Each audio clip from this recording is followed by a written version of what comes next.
EV గారి సినిమాలు చూసిన తర్వాతే నేను సినిమా రైటర్ అవ్వాలనుకున్నాను. అక్కడి నుంచి నా జర్నీ స్టార్ట్ అయింది.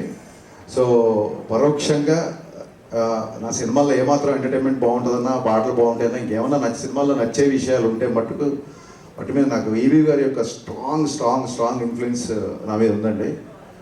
ఆయనతో డైరెక్టర్ అయ్యాక కలిసే నేను ఒకసారి, బట్ ఆయనతో ఎక్కువ టైం ఎప్పుడు స్పెండ్ చేయలేదు. ఆ రిగ్రెట్ ఎప్పుడు ఉంటుంది నాకు. సో నరేష్ గారి ఫంక్షన్కి నాకు ఎప్పుడైనా ఇన్విటేషన్ వచ్చిందంటే నేను ఇంకా సెకండ్ థాట్ కూడా ఉండదు, నాకు ఇమ్మీడియట్గా నేను వచ్చేస్తానంటాను. ఎందుకంటే నేను డాడీతో ఎక్కువ టైం స్పెండ్ చేయలేకపోయాను. At least I have that privilege now. Naresh గారితో నాకు ఆ టైం స్పెండ్ చేసే అవకాశం ఉంటుంది. వీళ్ళతో నాకు ఆయన అంటే అంత ఇష్టం. అంటే ఈవి గారి యొక్క స్ట్రాంగ్ ఇన్ఫ్లుయెన్స్ నా మీద ఉంటుంది. జస్ట్ బికాస్ ఆయన వల్లే, because of him I'm here అని నేను చాలాసార్లు చెప్పాను.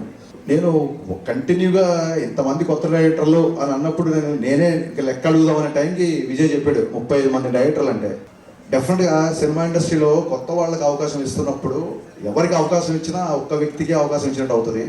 బట్ ఒక డైరెక్టర్కి అవకాశం ఇస్తే ఆ డైరెక్టర్ వలన ఒక 200-300 టెక్నీషియన్లు, ఒక 6 నెలలు, ఆ తర్వాత ఒక కొత్త లిరిసిస్టులు, అబ్బాయిలాగా ఒక కొత్త లిరిసిస్ట్ వచ్చినట్టు, కొత్త కొరియోగ్రాఫర్ వచ్చినట్టు. సో ఇండైరెక్ట్లీ ఒక డైరెక్టర్కి అవకాశం ఇస్తే ఎంతో మందికి ఇండైరెక్ట్గా అవకాశం ఇచ్చినట్టు. సో మీరే లెక్కేసుకోండి, 35 ఇంటూ కొన్ని 100 మందికి మీరు ఒక అవకాశం ఇచ్చేస్తారు. It's not a joke, great thing నాకు తెలిసి. అండ్ ఇందాక విజయ్ చెప్పినట్టు ఆయన అసలు చెయ్యని చూడలేదు. అసలు నాంది అవ్వచ్చు, గమ్యం అవ్వచ్చు, వెనకాలకి వెళ్తే వేదం అవ్వచ్చు, అనుకోటి సినిమా విశాఖ ఎక్స్ప్రెస్ నాకు చాలా ఇష్టం. హిచ్కాక్ గారి నవల్ బేస్ మీద చేసిన సినిమా.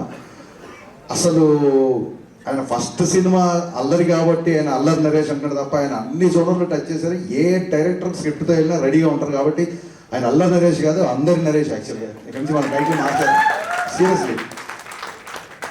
ఎందుకంటే నాకు ఎంత ప్రౌడ్ ఫీలింగ్ వచ్చిందంటే రాగానే జనరల్గా నా ఆడియో ఫంక్షన్స్, నా రిలీజ్ ఈవెంట్లు జరిగినప్పుడు మా విజయ్ ఆ ఏవీలు చూసుకోవడం, ప్రోమోలు కట్ చేసి నాకు చూపించడం, మిగతాయి చేయడం, ఈ పనులలో ఉండేవాడు. నేను టక్కన రాగానే నా పక్కన నా ఆడియో ఫంక్షన్ చూసిన విజయ్ నా పక్కన డైరెక్టర్గా కూర్చోబెట్టాడు. నరేష్ గారు మనస్ఫూర్తి ఇంకోసారి నేను థ్యాంక్స్ చెప్తానండి విజయ్ డైరెక్టర్ చేసినందుకు. నా ఫస్ట్ సినిమా అప్పుడు కూడా అంత టెన్షన్ క్రియేట్ అయింది నాకు. ఆ రోజు నాంది రిలీజ్ అవుతున్నప్పుడు విజయ్ గారు హిట్ కొట్టాలని.